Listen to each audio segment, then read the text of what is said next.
बिस्मिल्लाहिर्रहमानिर्रहीम। अस्सलाम वालेकुम व्यूअर्स, मैं हूं नूर अपने चैनल चटखारा फ्यूजन्स बाय नूर से। और आज मेरे किचन में बन रही है रमज़ान स्पेशल सीरीज़ में बहुत ही मज़ेदार और यूनिक स्टाइल के समोसे। और ये समोसे आपके इफ्तार दस्तरखान की रौनक को मज़ीद बढ़ा देंगे। तो चलिए फिर रेसिपी को स्टार्ट कर लेते हैं। सबसे पहले मैं यहाँ पे ले लूँगी 2 कप मैदा शामिल करने के बाद मैं यहाँ पे 3 टेबल स्पून भर के डालूंगी बेसन। हाफ़ टी स्पून में इसमें शामिल करूंगी नॉर्मल सॉल्ट। और ये 1 टीस्पून के करीब ही मैंने ली है अजवाइन। इसको हम थोड़ा सा मसल के डालेंगे ताकि इसका टेस्ट अच्छी तरह से इन्हेंस हो जाए। तकरीबन 4 टेबल स्पून भर के मैंने यहाँ पे डाला है घी। आप चाहें तो आप तेल भी इस्तेमाल कर सकते हैं। अब हम इसको अच्छी तरीके से मिक्स कर लेंगे और देखेंगे कि इसकी मुट्ठी बन रही है या नहीं। इसे मोहन लगाना कहते हैं। अगर मोहन हमारा सही लगा होगा तो मुट्ठी बनेगी। अगर मुट्ठी नहीं बन रही है तो आप थोड़ा सा 1 टेबल स्पून या 2 टेबल स्पून आप घी इसमें मज़ीद बढ़ा दीजिए। अब हम इसे सादे पानी से गूंद लेंगे। पानी हम थोड़ा थोड़ा शामिल करेंगे, इकट्ठे हमने पानी नहीं डालना है क्योंकि हमें आटे को सख्त गूंदना है।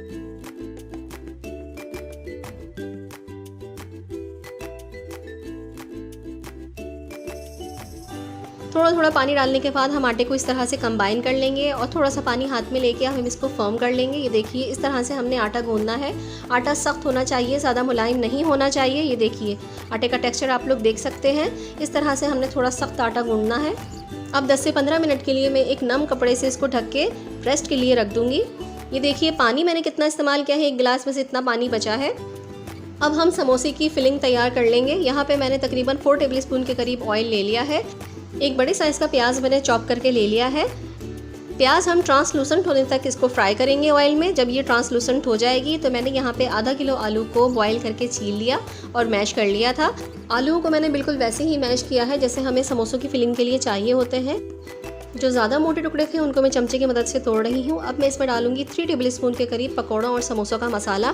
ये मसाला बहुत ज़्यादा बेहतरीन है। मैं इसे ऑल राउंडर मसाला कहती हूँ क्योंकि ये अक्सर सब्जियों में भी अगर आप डालेंगे तो सब्जियों का भी मज़ा दोबाला हो जाता है। पकौड़ों में, समोसों में, इस तरह की किसी भी चीज़ में आप ये डाल के इस्तेमाल कीजिए, बहुत ज़्यादा अच्छा टेस्ट देता है। इस ऑल राउंडर समोसों और पकौड़ों के मसाले की रेसिपी आप मेरे चैनल पर देख सकते हैं। इसके अलावा मैं एंड स्क्रीन में भी आपको ये वीडियो दे दूँगी। 1 टीस्पून के करीब मैं यहाँ पर शामिल करूँगी नमक, क्योंकि मसाले में मैंने नमक आपको बताया था कि कम डाला है। थोड़ा सा धनिया पुदीना, 3 हरी मिर्चें काट के मैंने डाल दी हैं इसमें। फ्लेम को मैंने ऑफ कर दिया है क्योंकि हमारा समोसों की फिलिंग जो है वो बनके तैयार हो चुकी है। बस हम इसको अच्छी तरीके से मिक्स करेंगे। मिक्स करने के बाद फिर हम इसको ठंडा होने के लिए रख देंगे थोड़ी देर के लिए, जब तक हम अपनी डो की तरफ आ जाएंगे। हमारी डो को भी अच्छा रेस्ट मिल चुका था। अब मैं इसको हाथ की मदद से एक मरतबा और फर्म कर लूँगी। थोड़ा सा गूंदने के बाद बस हम इसको बेलना शुरू करेंगे।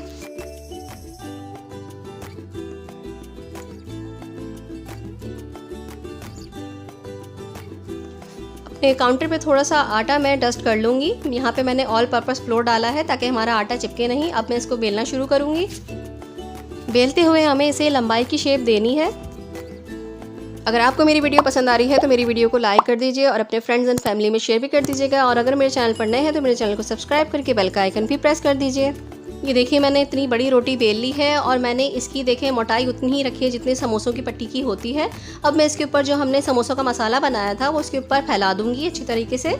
आई हाईली रिकमेंड समोसों और पकौड़ों का मसाला एक बार बना के रख लीजिए। ये ऑलराउंडर मसाला, काम बहुत आसान हो जाएंगे आपके सारे। मसाला हमने सब तरफ फैलाना है, इसके साइड्स पे भी हमने फैलाना है। बस हम थोड़ी सी जगह को रखेंगे ताकि हम वहाँ पे थोड़ा सा जो है वो स्लरी लगाकर उसको चिपकाने के काम आ सके। ये देखिए थोड़ी सी जगह मैंने यहाँ पे छोड़ दी है ताकि हम यहाँ पे बाइंड कर सकें। यहाँ पे मैंने आधा कप मैदा ले लिया था, उसको मैंने देखें इतना पतला घोल लिया है। बस ये जो जगह हमने छोड़ी थी ना, यहाँ पे हम ये थोड़ा सा लगा देंगे। अब हम इसको इस तरफ से हल्के हल्के रोल करना शुरू करेंगे। देखें इस तरीके से हमने हाथ जमा जमा कर इसको रोल करना है। बहुत इजीली रोल हो जाएगा, कोई मुश्किल काम नहीं है, बहुत आसानी से ये रोल हो रहा है। देखें जैसे कि आपको नज़र आ रहा होगा। अब ये जो हमने स्लरी लगाई थी एंड पर, ये देखें ये इस तरह से स्टिक हो जाएगी। इसके साथ थोड़ा सा हम दोनों हाथों की मदद से इसको रोल कर लेंगे। साइड्स इसके हम काट देंगे, लेकिन ये साइड्स भी वेस्ट नहीं जाएंगे। बस थोड़े से इवन करने के लिए मैंने ये साइड्स निकाले हैं, इनको भी आप फ्राई कर लीजिएगा। ये देखें इस तरह से ये नज़र आएगा। स्विस रोल हमारा बनके बिल्कुल रेडी हो चुका है। अब हम इसके इस तरह से मोटे मोटे स्लाइसेस काट लेंगे। तकरीबन 1 से 1.5 सेंटीमीटर के करीब के आपने स्लाइसेस काटने हैं। इस तरह से हम स्लाइसेस काट लेंगे। इसको थोड़ा सा हम हाथ से प्रेस कर देंगे और ये देखिए एक स्विस रोल समोसा हमारा बनके रेडी हो चुका है। इसी तरीके से हम दूसरा भी करेंगे। बस इसी तरह से हम तमाम स्विस रोल समोसास को कट कर लेंगे और हाथ से प्रेस कर करके हम एक प्लेटर में रखते जाएंगे। ये देखिए व्यूअर्स, तमाम स्विस रोल समोसास हमारे बनके रेडी हो चुके हैं। अब मैं इसको फ्रीज़ करने का तरीका भी आपको बता देती हूँ। बस इस स्टेज पर आपने एक अच्छे से साफ़ सुथरे से बॉक्स में इसको रखना है। ऊपर से एक प्लास्टिक शीट लगानी है और एक लेयर और बना देनी है इसके ऊपर। जितने समोसे हैं आपके, आप उतनी लेयर्स इसको बना सकते हैं और ये तकरीबन आप 1 महीने तक ईज़िली स्टोर कर सकते हैं। डीप फ्राई करने के लिए हमने ऑयल गरम कर लिया है। ये देखिए जो मैंने स्लरी बनाई थी, अब एक स्विस रोल समोसा हम इसमें डालेंगे। इसको अच्छी तरीके से इस मैदे के मिक्सचर में हम कोट करेंगे और इस तरह से फोक की मदद से ही मैं कढ़ाई में डालती चली जाऊंगी। ये देखिए दूसरा भी करके मैं आपको दिखा देती हूँ। दूसरा भी हम इसी तरीके से अच्छी तरीके से कोट करके थोड़ा सा इसको ड्रेन करेंगे और फिर हम इसको डाल देंगे। इसी तरीके से मैं तमाम स्विस रोल समोसे डालती जाऊंगी। ऑयल को एक बार गर्म करने के बाद मैंने मीडियम लो फ्लेम पर रखा हुआ है। जिस तरीके से आप समोसों को मीडियम लो फ्लेम पर बनाते हैं ताकि वो क्रिस्पी हो जाएं, बिल्कुल वही प्रोसीजर इनको भी डीप फ्राई करने का है। अगर तमाम स्टेप आप सही फॉलो करेंगे तो आपके ये स्विस रोल समोसास बहुत क्रिस्पी, बहुत क्रंची बनेंगे। देखिए कितना ज़बरदस्त कलर इनका आ चुका है। बस थोड़ी सी देर में इसको और फ्राई करूँगी ताकि इसका और कलर थोड़ा सा इन्हेंस हो जाए। फिर मैं इनको प्लेट में निकाल लूँगी। माशाल्लाह माशाल्लाह, देखिए कितना प्यारा कलर आ चुका है और ये बनके बिल्कुल रेडी हो चुके हैं। अब मैं इसको प्लेट में निकाल लूँगी। माशाल्लाह माशाल्लाह, ये देखिए इनकी आवाज़ चेक कीजिए, कितने ज़बरदस्त और कितने कुरकुरे से ये बनके तैयार हो चुके हैं। टेस्ट में ये किसी भी तरह से समोसों से कम नहीं है, बहुत ज़बरदस्त है। और देखा आपने मसाला भी कितना झटपट बन गया था। इसे ज़रूर अफ्तार आइटम्स में ऐड कीजिएगा। बहुत मज़ेदार और बहुत ईजी समोसास हैं। ये इसका क्रस्ट कितना ज़बरदस्त और कितना क्रंची और क्रिस्पी सा बना हुआ है। अंदर से चीज़ और चिकन की फिलिंग इंतहाई लजीज और ज़बरदस्त है। बिस्मिल्लाहिर्रहमानिर्रहीम, अस्सलाम वालेकुम व्यूअर्स। मेरे किचन में बनने जा रही है बहुत ही मज़ेदार सी और बहुत ही टेस्टी डिलीशियस सी पेरी बाइट्स की ज़बरदस्त सी रेसिपी के साथ साथ इनको फ्रीज़ करने का तरीका भी मैं आपको बताऊंगी। सब जानने के लिए वीडियो को एंड तक ज़रूर देखिएगा। तो यहाँ पे मैंने मोटी और बड़ी वाली मिर्चें ले ली हैं। इनको अच्छे तरीके से हमने वॉश कर लेना है। वॉश करने के बाद इस तरह से हमें किचन टॉवल से इसको पोंछ के साफ़ कर लेना है, एकदम ड्राई कर लेना है। इसी तरह से मैं सारी मिर्चों को अच्छी तरह से साफ़ कर लूँगी। मिर्चें साफ़ करने के बाद मिर्चों को हम बीच से एक कट लगा देंगे और छुरी की मदद से हम इसके तमाम बीज निकाल लेंगे। आप फिंगर की मदद से भी बीज निकाल सकते हैं इसके, अदरवाइज़ आप एक स्पून की बैक साइड से भी इसके बीज निकाल सकते हैं। बहुत ईजीली इसके बीज रिमूव हो जाएंगे। अब ये देखिए व्यूअर्स, तमाम मिर्चों के बीज मैंने निकाल लिए हैं इस तरह से। अब हम इनकी फिलिंग की तैयारी कर लेते हैं। फिलिंग तैयार करने के लिए मैंने यहाँ पे अपने पैन में 2 टेबलस्पून के करीब ऑयल शामिल कर दिया है। ऑयल शामिल करने के बाद मैं इसमें तकरीबन 100 ग्राम्स के करीब श्रेडेड चिकन डाल दूंगी। ये फ्रीज़ की हुई श्रेडेड चिकन थी। आप भी अपनी सहूलत के लिए ये काम कर सकते हैं कि चिकन को बॉईल करने के बाद उसको श्रेड कीजिए और श्रेड करने के बाद उसके छोटे छोटे पैकेट्स बनाकर फ्रीज़र में रख दीजिए। जब भी कोई चीज़ की प्रिपरेशन के लिए नीड हो, आप उसमें से एक पैकेट निकालिए और उसको यूज़ कर लीजिए। बहुत अच्छी और बहुत आसान सी टिप है। इसे आप प्री रमज़ान प्रिपरेशन के लिए ज़रूर इस्तेमाल कीजिएगा। अब मैं ऑयल में चिकन को थोड़ा सा फ्राई कर लूँगी। बगैर कुछ डाले हमने सिर्फ सादे चिकन को फ्राई करना है। और चिकन भी जब मैंने बॉईल की थी तो मैंने कुछ भी इसमें शामिल नहीं किया था। ये बिल्कुल सादी चिकन है। चिकन को ऑयल में फ्राई करने के बाद मैं यहाँ पे ½ टीस्पून के करीब नमक शामिल कर दूँगी। 1 टीस्पून भर के मैं इसमें डालूँगी कुटी हुई लाल मिर्चें और ½ टीस्पून के करीब मैं इसमें डालूंगी रेड चिली पाउडर। ½ टीस्पून से भी थोड़ा सा कम मैंने लिया है, 1/4 टीस्पून ले लीजिए, आपकी मर्जी पर है, आप जितना चाहें। 1 टीस्पून के करीब मैं इसमें कुटी हुई काली मिर्चें शामिल कर दूंगी। पिसी हुई या कुटी हुई जो भी आपके पास अवेलेबल हो वो आप डाल सकते हैं इसमें। 1 टीस्पून के करीब मैं इसमें डालूंगी सोया सॉस। 2 टेबलस्पून के करीब मैं इसमें डालूंगी चिली गार्लिक सॉस। अब हम इन तमाम मसालों को मिक्स करते हुए चिकन को हल्का सा जो है वो भून लेंगे ताकि मसाले हमारे अच्छे तरीके से इसमें फ्लेवर आ सके। चिकन को थोड़ा सा पकाने के बाद मैं इसमें देखें ये एक दरमियाने साइज़ का पोटैटो मैंने ले लिया था, उसको मैंने बॉयल करके मैश कर लिया है, वो इसमें शामिल कर दिया है ताकि हमारे इस बैटर में थोड़ी सी जो हमने चिकन की फिलिंग तैयार की है उसमें थोड़ी सी बाइंडिंग आ जाए। मैश्ड पोटैटोज़ डालने के बाद हम इसको अच्छे तरीके से मिक्स कर लेंगे। फ्लेम को मैंने लो पर रखा हुआ है। बस ये हमारी फिलिंग रेडी हो चुकी है। अब मैं फ्लेम को ऑफ कर दूंगी और इसे हम थोड़ा सा ठंडा कर लेंगे। अब बारी आ जाती है हरी मिर्चों की स्टफिंग की। यहाँ पे हमने फिलिंग भी ठंडी कर ली है और यहाँ मैंने चीज़ ली है और उसको स्ट्रिप्स में काट लिया है। आप अपनी पसंद के मुताबिक यहाँ पर चीज़ को इस्तेमाल कर सकते हैं। मैंने यहाँ पे मोज़रेला चीज़ की स्ट्रिप्स काट ली थी। अब हम अपनी एक हरी मिर्च को उठाएंगे, उसके अंदर सबसे पहले मैं चीज़ की स्ट्रिप रखूँगी इस तरह से, और अब स्ट्रिप के ऊपर हम ये चिकन की फिलिंग इसके ऊपर रख देंगे। आप इस बात का ध्यान रखिएगा कि आपने बहुत ज़्यादा जो है वो स्टफिंग नहीं करनी है कि ये बंद ना हो सके। हरी मिर्चें हमारी फिलिंग इतनी रखनी है हमने कि ये इजीली बंद हो सके और ये जब हम फ्राई करने लगे जब भी ये खुले नहीं। इसी तरह से हम दूसरी हरी मिर्चें भी भर लेंगे।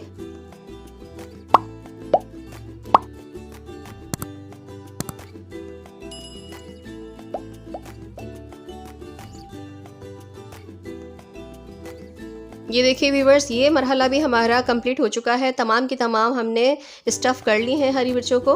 अब हम क्या करेंगे, अब हम इनकी कोटिंग करेंगे। कोटिंग के लिए मैंने यहाँ पे 2 अंडे फेंट के रख लिए हैं। यहाँ पे मैंने मैदा ले लिया है एक प्याले में और एक बाउल में मैंने ले लिया है ब्रेड क्रम्स। सबसे पहले हम मैदा लगाएंगे, फिर अंडा लगाएंगे, फिर ब्रेड क्रम्स लगाएंगे। इस तरह से हम डबल कोटिंग करेंगे हरी मिर्च के ऊपर।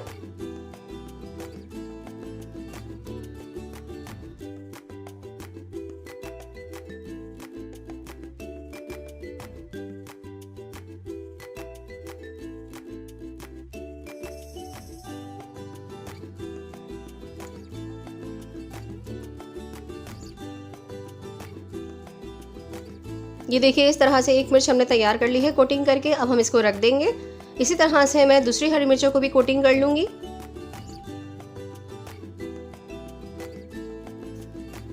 इसी तरह से मैं कोटिंग करूँगी। देखें डबल कोटिंग करके हमने इस तरह से सारी हरी मिर्चों को तैयार कर लेना है। तमाम पेरी बाइट्स को हमने अच्छी तरीके से कोटिंग करनी है ताकि ये जब हम ऑयल में फ्राई करें तो ये खुले नहीं। ये लीजिए, ये वाली पेरी बाइट भी तैयार हो चुकी है हमारी। इसी तरीके से मैं सारी तैयार कर लूँगी।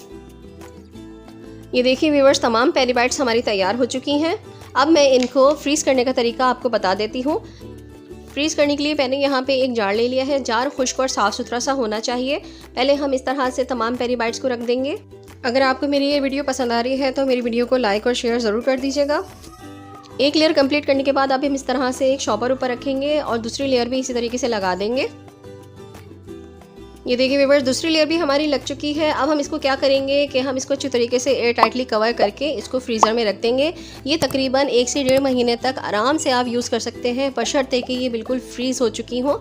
जितनी आपने यूज़ करनी है आपने हैंड टू हैंड उतनी निकालनी है और बाकी उसी वक्त आपने दोबारा से फ्रीज़र में रख देनी है। एक मरतबा घुलने के बाद इनको आपने फ्रीज़ नहीं करना है वरना ये ख़राब हो जाएंगी और जब ऑयल में डालेंगे तो ये खुल जाएंगी। ये बहुत अहम टिप थी जो मैंने आपको बताई है। कोई भी यूट्यूबर आपको इतनी अहम टिप नहीं बताता और इतनी ज़्यादा गहराई में बातें नहीं बताता। ऑयल को पहले गर्म कर लेंगे और गर्म करने के बाद हम इसमें पेरी बाइट्स डालेंगे। और हाँ, यहाँ मैं आपको एक बात बताना भूल गई हूँ कि जब आप फ्राई करें तो आप फ्रीज़र से निकालेंगे। यहाँ पे मैंने भी इनको फ्रीज़ कर लिया था।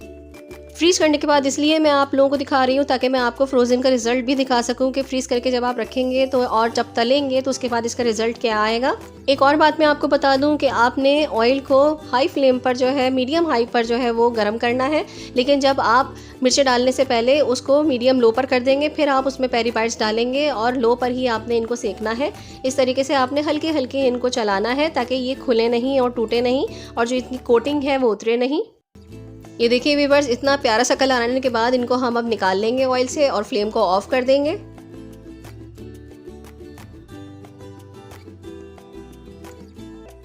ये लीजिए व्यूअर्स, हमारी डिलीशियस और यमी लिशियस सी पेरी बाइट्स बनके बिल्कुल रेडी हो चुकी हैं। ये देखिए इसका लुक कितना खूबसूरत आया है।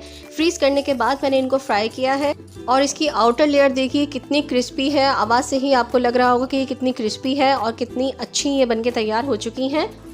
अगर आपको मेरी रेसिपी पसंद आई है तो मेरी रेसिपी को आगे शेयर भी कर दीजिए और इसको एक लाइक भी कर दीजिएगा। ये देखिए व्यूअर्स, अंदर से भी ये कितनी ज़बरदस्त और कितनी मज़ेदार सी लग रही है। अगर आप मेरे चैनल पर नए हैं तो मेरे चैनल को सब्सक्राइब कर लीजिए और बेल का आइकन प्रेस कर दीजिए ताकि आप आने वाली नई रमज़ान की रेसिपी से भी लुत्फ़अंदोज़ हो सके।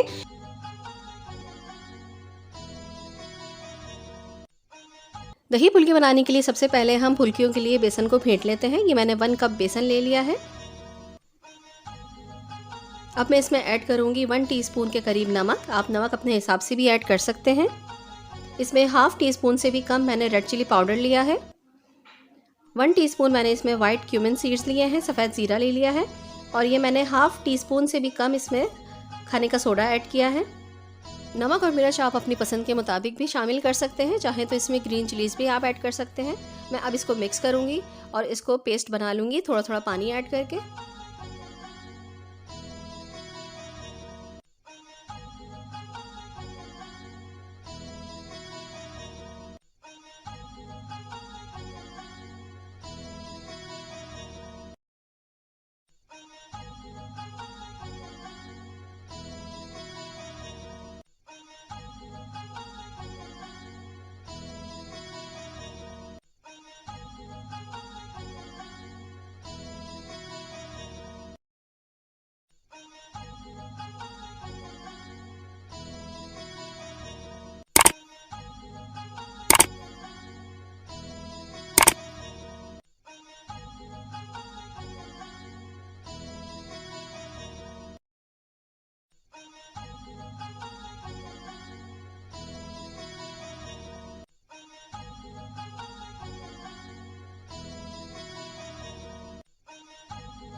ये देखिए व्यूअर्स, बेसन को मैंने अच्छे तरीके से फेंट लिया है और अब मैं इसमें 1 टीस्पून के करीब अदरक लहसुन का पेस्ट ऐड कर दूंगी और इसको अच्छे तरीके से मिक्स करके इसको साइड में रख दूंगी।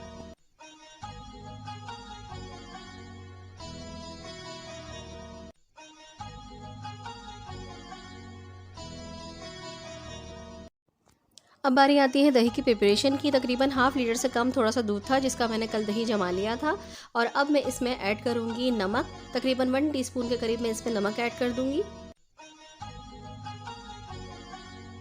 हाफ टी स्पून से भी कम मैं इसमें रेड चिली पाउडर ऐड करूंगी। 2 जवे लहसुन के मैंने उनको हवन दस्ते में कूट लिया था। इस तरह से मैं इनमें पूरा 2 जवे जो पेस्ट बनाया था मैंने वो पूरा का पूरा इसमें ऐड कर दूंगी और मैं इसको अच्छी तरीके से विस्क कर लूँगी इसी विस्कर से। आप चाहें तो फोक भी यूज़ कर सकते हैं। बस हमारा काम इसकी फेंटी लगाना है, आप उसे किसी चीज़ से भी लगा सकते हैं, इट्स अप टू यू। अच्छी तरीके से इसको फेंटेंगे हम, बिल्कुल स्मूथ सा एक टेक्सचर आना चाहिए इसका। बस ये दही हमारा जो है वो फिट चुका है। अब हम इसको कवर करके एक साइड पर रख देंगे।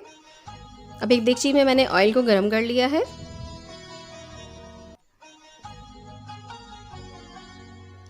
यहाँ पे एक बात नोटिस करने वाली है कि फुल्कियों को ऑयल में शामिल करने से पहले एक मर्तबा उसको स्पून की मदद से या हाथ की मदद से अच्छी तरीके से दोबारा से फेंट लीजिएगा, क्योंकि वो 10 मिनट से ऐसे ही रखा हुआ है। तमाम मसाले फिर से एकदम अच्छी तरीके से मिक्स होने चाहिए।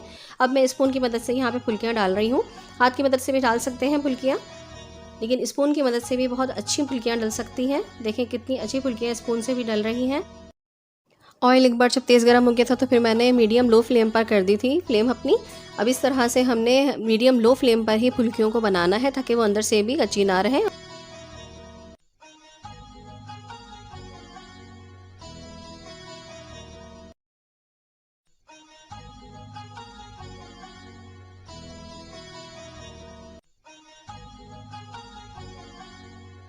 जब एक साइड से फुल्कियाँ हमारी पक जाएंगी तो हम इनको टर्न कर देंगे।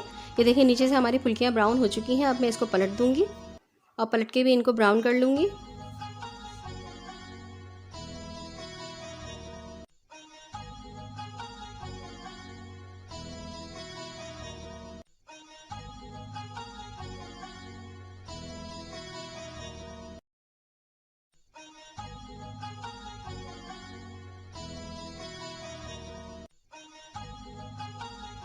बहुत सॉफ्ट, बहुत फ्लफ़ी और माशाल्लाह माशाल्लाह बहुत ही फूली फूली सी फुल्कियाँ हमारी बनके तैयार हो चुकी हैं।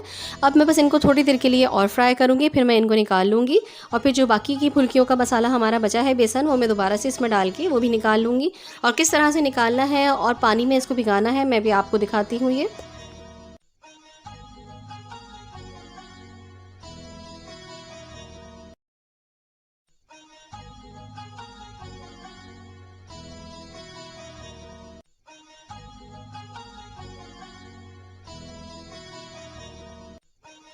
बस व्यूअर्स, फुल्कियाँ हमारी बन चुकी हैं। अब मैं इनको निकाल लूँगी और देखें ये बाउल में मैंने इस तरह से सादा पानी ले लिया है। फुल्कियाँ निकालने के बाद मैं इस पानी वाले बाउल में इसको शामिल कर दूँगी। ये फुल्कियाँ थोड़ी देर में ही पानी को खुद ब खुद सोख कर लेंगी और बहुत ज़्यादा सॉफ्ट हो जाएंगी। 1 से 2 मिनट में ही फुल्कियों ने पानी सोख कर लिया है। देखिए कितनी अच्छी फुल्कियाँ हो गई हैं। अब मैं यही फुल्कियाँ इसमें डाल दूँगी दही में, और पानी में दही मैं अभी ऐड नहीं कर रही हूँ क्योंकि फुल्कियाँ खुद से ही बहुत सारा पानी सोख कर लेंगी। और जितना प्याले में पानी था वो देखें सारा का सारा सोख कर चुकी हैं फुल्कियाँ। अब मैं सारी की सारी इसी तरीके से ऐड कर दूँगी दही में, और मैं इसको बिल्कुल हल्के हाथ से, क्योंकि फुल्कियाँ हमारी बहुत सॉफ्ट हो चुकी हैं, बहुत हल्के हाथ से मैं इसको मिक्सअप करूँगी इस तरह से। अब आते हैं इसके बघार की तरफ। बघार के लिए मैंने एक फ्राइंग पैन में तेल ले लिया है और उसमें 2 जवे लहसुन के चॉप करके मैंने इसमें डाल दिए हैं। बघार के लिए देखें मैंने ये थोड़े से कड़ी पत्ता ले लिया है, 2 हरी मिर्चों को बीच में से स्प्लिट कर लिया है और 1 टीस्पून मैंने ज़ीरा ले लिया है। बघार हमारा तैयार हो चुका है। अब मैं ये सारा का सारा बघार दही फुल्कियों के ऊपर लगा दूंगी। आप चाहें तो इसमें लाल साबुत मिर्ची भी डाल सकते हैं, लेकिन मैंने यूज़ नहीं की हैं क्योंकि वो ऐसे ही जाती हैं। हरी मिर्चों का टेस्ट मुझे बहुत ज़्यादा अच्छा लगता है, तो इस वजह से हरी मिर्चें मैंने यूज़ की हैं यहाँ पे। आप चाहें तो इसके ऊपर चाट मसाला छिड़क सकते हैं। चूँकि मिर्चें मैंने इसमें कम रखी हैं इसलिए आप चाट मसाला इसमें इस्तेमाल कर सकते हैं। वैसे मैं प्रेफर करती हूँ भुनी हुई कुटी हुई लाल मिर्च और ज़ीरा, वो पीस के मैं रख लेती हूँ भून के, उसके ऊपर वो स्प्रिंकल करके अगर आप खाएँ तो वो ज़्यादा टेस्टी लगता है। अब देखें मैंने इसके ऊपर थोड़ा सा भुना हुआ कटा ज़ीरा ज़ीरा और साबुत मिर्च का जो मैंने कुटा कुटा सा मसाला बनाया था वो उसके ऊपर स्प्रिंकल कर दिया है। हमारी मज़ेदार सी दही फुल्की बन के तैयार हो चुकी है। तो इंशाल्लाह ताला आपको मेरी ये रेसिपी ज़रूर पसंद आई होगी। रमज़ान स्पेशल में और भी बहुत सारी रेसिपीज़ इन लिस्ट है, इंशाल्लाह ताला बहुत जल्द अपलोड करूँगी और आप लोगों के साथ शेयर करूँगी। बिस्मिल्लाहिर्रहमानिर्रहीम, अस्सलामुअलैकुम व्यूअर्स, मैं हूं नूर अपने चैनल चढ़ाए फ्यूजन्स बाय नूर से। और आज मेरे किचन में बनने जा रहे हैं मसालेदार मज़ेदार से काले चनों की चाट। रमज़ानों की आमद है और अफ्तार की टेबल पर अगर मेन्यू में छोला चाट या चना चाट ना हो तो अफ्तार कुछ इनकम्प्लीट सी लगती है। सो व्यूअर्स, अगर ये मज़ेदार चटपटी सी चाट बनाना चाहते हैं तो वीडियो को एंड तक ज़रूर देखिएगा। इंशाल्लाह ताला ऐसी ही ज़बरदस्त सी मज़ेदार सी चाट आपकी भी बनेगी। तो चलिए फिर स्टार्ट कर देते हैं। सबसे पहले हम छोलों को गलाएंगे। छोले गलाने के लिए मैंने यहाँ पे कुकर ले लिया है। छोले मैंने सादे पानी में भिगो दिए थे, सोडा इस्तेमाल नहीं किया था। 2 घंटे के लिए छोलों को पानी में सोक करने के बाद मैंने ये कुकर में शामिल कर दिए हैं। 2 बड़े साइज के टमाटर काट लिए हैं, 1 बड़े साइज की प्याज काट ली है, वो मैं इसमें शामिल कर दूंगी। इसके अलावा मैं यहाँ पे 1 टेबल स्पून के करीब अदरक लहसुन का पेस्ट शामिल करूंगी। 1 टेबल स्पून के करीब ही मैं इसमें सॉल्ट शामिल कर दूंगी। सॉल्ट डालने के बाद मैं यहाँ पे 4 गिलास के करीब पानी इसमें शामिल करूंगी। पानी में ज़्यादा इसलिए शामिल कर रही हूँ क्योंकि हमें कुकर में तकरीबन आधे घंटे के लिए इसको पकाना है और मैंने इसको सोडे के बगैर भिगाया था। सोडा इसमें बिल्कुल भी यूज़ नहीं किया है मैंने, इस वजह से मैं इसमें पानी 4 गिलास इस्तेमाल कर। अगर आप सोडा डालना चाहें तो आप 1 टीस्पून के करीब सोडा डाल के इसको सोक कर लीजिएगा और पानी जो है वो 2 से 2.5 गिलास ही रखिएगा, ज़्यादा पानी मत शामिल करिएगा वरना आपके छोले जो है वो सारे टूट जाएंगे और फिर अच्छे नहीं बनेंगे दिखने में भी। ये देखिए व्यूअर्स, आधा घंटा हो चुका है, छोले हमारे बहुत अच्छे से गल चुके हैं। देखें, आपको दिख रहा होगा छोलों में थोड़ा सा पानी अभी मौजूद है। अब हम आ जाते हैं इसके दूसरे प्रोसेस की तरफ। छोले गलाने के बाद इस स्टेज पर आप इनको ठंडा करके पैकेट्स बनाकर फ्रीजर में फ्रीज भी कर सकते हैं। बस निकालिए, मसाला भुनिए और छोले तैयार कर लीजिए। सो व्यूअर्स, अब आ जाते हैं हम नेक्स्ट प्रोसेस की तरफ। यहाँ पे मैंने 1.5 कुकिंग स्पून के करीब जो है वो ऑयल ले लिया है। मसालों में मैंने यहाँ पे 2 टीस्पून कुटा हुआ धनिया ले लिया है, 1 टीस्पून मैंने कुटी हुई मिर्चें ली हैं, 2 टीस्पून कुटा हुआ जीरा लिया है और ½ टीस्पून ही मैंने लाल पिसी हुई मिर्चें ले ली हैं। वो तमाम के तमाम मसाले मैं इसमें शामिल कर दूंगी। थोड़ा सा हम मसालों को सिजल होने देंगे। फ्लेम आपने मीडियम लो पर रखनी है वरना मसाले जल जाएंगे। अब मैं इसमें शामिल कर दूंगी ये तमाम के तमाम छोले जो हमने बॉईल किए थे, ½ kg के करीब। मसालों और छोलों को हम मिक्स कर लेंगे और हमें उस वक्त तक इसको मीडियम हाई फ्लेम पर पकाना है जब तक इसका पानी खुश्क नहीं हो जाता। पानी खुश्क होने के बाद हम इसको भूनेंगे। ये देखिए व्यूअर्स, पानी छोलों का खुश्क हो चुका है। बस हमें अब छोलों को हल्का सा भूनना है। भूनने के बाद मैं फ्लेम को ऑफ कर दूंगी। फ्लेम को ऑफ करने के बाद हमें छोलों को थोड़ा बहुत ठंडा कर लेना है। सो व्यूअर्स, छोले हमारे थोड़े से ठंडे हो चुके हैं। यहाँ पे मैंने थोड़ा सा मसाला ले लिया है जिसमें मैंने टमाटर, हरा धनिया, प्याज और हरी मिर्चें काट ली हैं। ये तमाम मसाले आप अपनी मर्जी से अपने हिसाब से ले सकते हैं। मैंने यहाँ पे 1 बड़ा प्याज, 2 बड़े टमाटर और थोड़ा सा धनिया पुदीना मिक्स करके और 4 हरी मिर्चें काट ली थी। अब मैं यहाँ पे इमली का पल्प डाल दूंगी। तकरीबन 4 टेबल स्पून के करीब मैं इसमें इमली का पल्प शामिल करूंगी। यहाँ पे मैंने कुछ आलू बॉईल कर लिए थे, तकरीबन 4 मीडियम साइज के आलू मैंने बॉईल किए थे। आप चाहें तो 1 बड़े साइज का आलू भी ले सकते हैं। बॉईल करके उनको क्यूब्स में काट के मैंने इसमें शामिल कर दिया है। अब मैं इसमें 1 टेबल स्पून के करीब लेमन जूस शामिल कर दूंगी। ज़्यादा नहीं शामिल करेंगे वरना बहुत ज़्यादा खट्टा हो जाएगा ये। और आखिर में मैं इसमें शामिल करूंगी जो लास्ट इंग्रेडिएंट है इसका, वो है चाट मसाला। 1 टेबल स्पून में इसमें चाट मसाला शामिल कर दूंगी। ये होममेड चाट मसाला है मेरा। बहुत ज़बरदस्त, खुशबूदार और मज़ेदार से ये चाट मसाला बनके तैयार होता है। मैं यही चाट मसाला इस्तेमाल करती हूँ। अगर आपकी चाट मसाला मज़ेदार सी, मसालेदार, चटपटी सी हमारे काले चने की चाट बनके तैयार हो चुकी है। खाइए, इंजॉय कीजिए और मुझे दुआ में याद रखिए। रेसिपी पसंद आई है तो एक लाइक ज़रूर कर दीजिएगा और शेयर भी ज़रूर कर दीजिएगा ताकि रमज़ान में सब इस रेसिपी को फॉलो करके इसको इंजॉय कर सकें, इस मज़ेदार से चटपटी सी चाट को।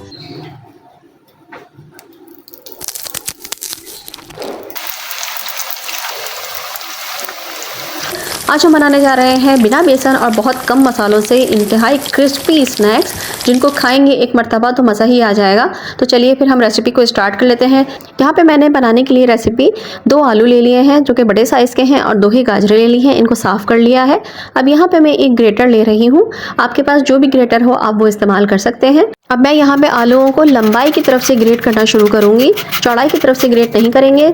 हम लंबाई की तरफ से ग्रेट करेंगे ताकि हमारे पास बड़े बड़े पीसेस आ जाएँ। ये देखिए, एक आलू मैंने पूरा ग्रेट कर लिया है। इस तरह से हम पीसेस को अलग-अलग कर लेंगे हाथ से। अब इसी तरह से मैं दूसरा आलू भी ग्रेट कर लूँगी। ये देखिए, दोनों आलूओं को मैंने ग्रेट कर लिया है।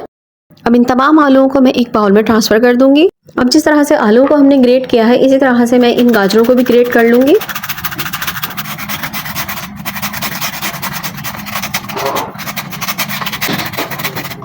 अब गाजर को भी उसी बाउल में हम ट्रांसफ़र कर देंगे जिसमें हमने आलू डाले थे। अब ये देखिए आलू और गाजर हमारे अच्छी तरीके से ग्रेट हो चुके हैं। आप चाहें तो आप बारीक बारीक हाथ की मदद से भी काट सकते हैं अगर आप ग्रेटर यूज़ नहीं कर रहे हैं, लेकिन स्लाइसेस इतने ही थिन होने चाहिए। ये देखिए जिस तरह से मैंने किए हैं, अब इनको मैं हाथ की मदद से, अगर थोड़े थोड़े जुड़े हुए हैं तो उनको मैं सेपरेट कर रही हूँ। अब यहाँ पे हम थोड़ा सा हरा धनिया ले लेंगे, हरा धनिया को भी हम बारीक बारीक काट लेंगे। बहुत ही कम मसालों से हम ये पकौड़े बनाने जा रहे हैं और बिना बेसन के हम ये पकौड़े बनाएंगे और इतने क्रिस्पी बनते हैं ना कि आप स्नैक्स खाना भूल जाएंगे। इस तरह के ये पकौड़े जब आप बनाएंगे तो बाहर से आउटर लेयर इतनी ज़्यादा क्रिस्पी होती है कि आपको मज़ा आ जाएगा, देखते जाइएगा। अब ये हरा धनिया भी हम इसमें ट्रांसफ़र कर देंगे। हरा धनिया शामिल करने के बाद हाफ टी स्पून इसमें डाल दूंगी सॉल्ट आप अपने टेस्ट के हिसाब से ऐड कीजिएगा। 1 टीस्पून मैं इसमें डाल दूंगी कुटी हुई लाल मिर्च। मैं यहाँ पे बच्चों के हिसाब से बना रही हूँ इसलिए मैंने कम ही मिर्ची यूज़ की है, आप चाहें तो आप इसे ज़्यादा भी डाल सकते हैं। अब मैं इसमें डाल दूंगी 4 टेबलस्पून के करीब कॉर्नफ्लावर, जिसे कॉर्न स्टार्च भी कहते हैं। अभी मैं 4 टेबलस्पून ही इस्तेमाल कर रही हूँ, आगे जाके देखेंगे अगर हम बाइंडिंग में मसला होगा तो हम मज़ीद इसमें कॉर्नफ्लावर ऐड कर देंगे।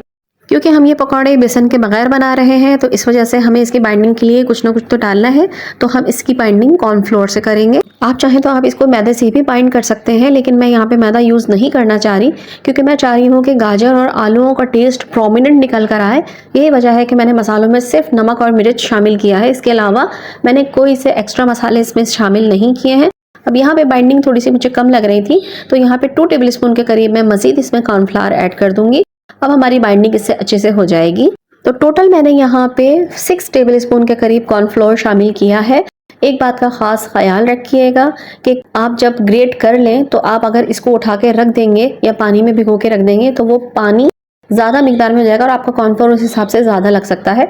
तो ये हिसाब किताब देखते हुए ही आप कॉर्नफ्लोर इसमें ऐड करिएगा। और मैंने अच्छे तरीके से इसमें मिक्स कर दिया है। अब मैं यहाँ पे सिर्फ 2 से 3 मिनट के लिए इसको कवर करके रखूंगी ताकि हमारे गाजर और आलूओं का क्रिस्पीपन थोड़ा सा कम हो जाए, वो थोड़ी सी सॉगी हो जाए। बस 2 से 3 मिनट ही रखेंगे हम, इसे ज़्यादा नहीं रखेंगे वरना कॉर्नफ्लोर हमें मज़ीद इसमें ऐड करना पड़ेगा। अब हम इसको मिक्स करके देख लेते हैं। अगर आपको ज़रूरत पड़े इस मौके पर कॉर्नफ्लोर को ऐड करने की तो आप मज़ीद कॉर्नफ्लोर इसमें ऐड कर सकते हैं। अब यहाँ पे हम बाइंड करके देख लेते हैं कि हमारा बाइंड हो रहा है, पकौड़ा बन रहा है कि नहीं। इस तरह से हाथ में हम थोड़ा सा पोर्शन लेंगे और इसको इस तरह से रोल करते हुए हम बनाएंगे। ये देखिए इस तरह से हाथ की हथेली में रख के इस तरह से गोल गोल घुमाते हुए हम पकौड़ा बनाएंगे। ये देखें इस तरह से ये पकौड़ा बन रहा है, इसका मतलब ये है कि ये परफेक्ट है ऑयल में फ्राई करने के लिए। चलिए हम ऑयल को गर्म कर लेते हैं। ऑयल को मीडियम हाई फ्लेम पर हमने गर्म कर लिया है। एक पीस मैंने इसमें डालकर देखा था, ऑयल गर्म हो चुका है। ऑयल हमारा फ्राई करने के लिए रेडी है इस वक्त। अब मैं यहाँ पे पकौड़े बना बना के इसमें शामिल करती जाऊँगी। पकौड़ों को हाथ से घुमा घुमा कर उसी तरह से हमने बनाना है जिस तरह से मैंने आपको पहले बताया था। एक मरतबा मैं और आपको बता देती हूँ, थोड़ा सा पोर्शन आप अपनी हथेली पर रखिएगा और दूसरे हाथ से इस तरह से रोल करते हुए बनाइएगा। ये देखिए इस तरह से ये हमारा बन चुका है। अब हम इसको ऑयल में ट्रांसफर करते जाएंगे, बनाते जाएंगे और ऑयल में डालते जाएंगे। पकौड़ों को जब ऑयल में ट्रांसफर कर रहे हो, ड्रॉप कर रहे हो, तो उस वक्त आप फ्लेम को मीडियम और लो के दरमियान में कर दीजिएगा, वरना डालते डालते ही पहले के जो पकौड़े हैं वो नीचे से ज़्यादा से ब्राउन हो जाएंगे। ये देखिए मैं आपको दोबारा से बनाकर दिखा देती हूँ। जो लंबे लंबे साइज में हमने आलू काटे थे वो इस तरह से जब रोल होंगे तो बहुत ही खूबसूरत नज़र आते हैं। तो इस तरह से हमने इसको घुमा घुमा के पकौड़े बनाने हैं इसके, और इस तरह से हम ऑयल में शामिल करते जाएंगे। ये देखिए एक और हमारा बन गया है, हमने इसको भी ऑयल में ड्रॉप कर दिया है। इस तरह से हम सारे ऑयल में ड्रॉप करते जाएंगे बना बना के 1 बाय 1। जब ऑयल में तमाम फ्राइटर्स को हम डाल देंगे तो हमें फ़ौरन से इसको चलाना नहीं है, बल्कि इसको 1-2 मिनट के लिए आप रेस्ट देंगे। जब नीचे से ये बिल्कुल क्रिस्पी हो जाएंगे और सेटल हो जाएंगे, फिर हमें एक नाइफ़ की नोक की मदद से जो है वो इसको नीचे से इस तरह से हिला लेंगे ताकि ये नीचे जो चिपक गए हैं वो निकल जाएँ, और फिर हम इनको थोड़ी देर बाद टर्न करेंगे। तमाम फ्राइटर्स को हम इसी तरह से अब टर्न कर देंगे ताकि दूसरी तरफ से भी ये सिक सके और क्रिस्पी हो सके। बहुत ही ज़बरदस्त और बहुत ही मज़ेदार सी खुशबू इनमें से आ रही है। फ्रेंच फ्राइज़ का टेस्ट, इसके साथ साथ गाजर का टेस्ट। मसाले कम इसीलिए रखे हैं क्योंकि ज़रूरी नहीं है कि हर स्नैक्स में भरपूर मसाले डाले जाएं। कुछ स्नैक्स जो है वो कम मसालों के साथ अपने ओरिजिनल फ्लेवर में ही बहुत ज़्यादा मज़े के लगते हैं। बस ये देखिए अब दोनों तरफ से ये क्रिस्पी हो चुके हैं और कलर भी कितना खूबसूरत आया है इनका। अब हम इनको निकाल लेंगे। ये लीजिए माशाल्लाह माशाल्लाह अल्हम्दुलिल्लाह हमारे क्रिस्पी से मज़ेदार से पकौड़े बिना बेसन के और बहुत ही कम मसालों से बनके बिल्कुल रेडी हो चुके हैं। टेस्ट में ये इतने ज़्यादा मज़े के होते हैं ना, आप इनको छोटे बच्चों के लंच बॉक्स में भी बनाकर दे सकते हैं। छोटे बच्चों के लिए, जो कि छोटे-छोटे से बच्चे होते हैं, उनके लिए भी बहुत ज़्यादा बेहतरीन है, क्योंकि ये क्रिस्पी होने के साथ-साथ ज़्यादा स्पाइसी नहीं होते और बहुत ही हेल्दी है, क्योंकि अक्सर बच्चे गाजर भी नहीं खाते हैं। इन पकौड़ों के थ्रू आप उनको आलू और गाजर दोनों दे सकते हैं। कभी होता है कि पकौड़े खाने का दिल चाहता है और बेसन अवेलेबल नहीं होता, तो उस सूरत हाल में भी आप ये पकौड़े बनाकर एंजॉय कर सकते हैं। बारिशें हों, रमज़ान हो, कभी भी आप इन पकौड़ों को एंजॉय कर सकते हैं। तो चलिए फिर नूर को इजाज़त दीजिए, अपनी दुआ में ज़रूर याद रखिए कि अल्लाह ताला हम सबके रिस्क में बरकत अता फरमाए, हम सबको नेक रास्ते पे चलने की और नेकियां करने की तौफीक अता फरमाए। आमीन सुम्मा आमीन। तो चलिए फिर इजाज़त दीजिए नूर को। अल्लाह हाफिज़, अल्लाह निगहबान।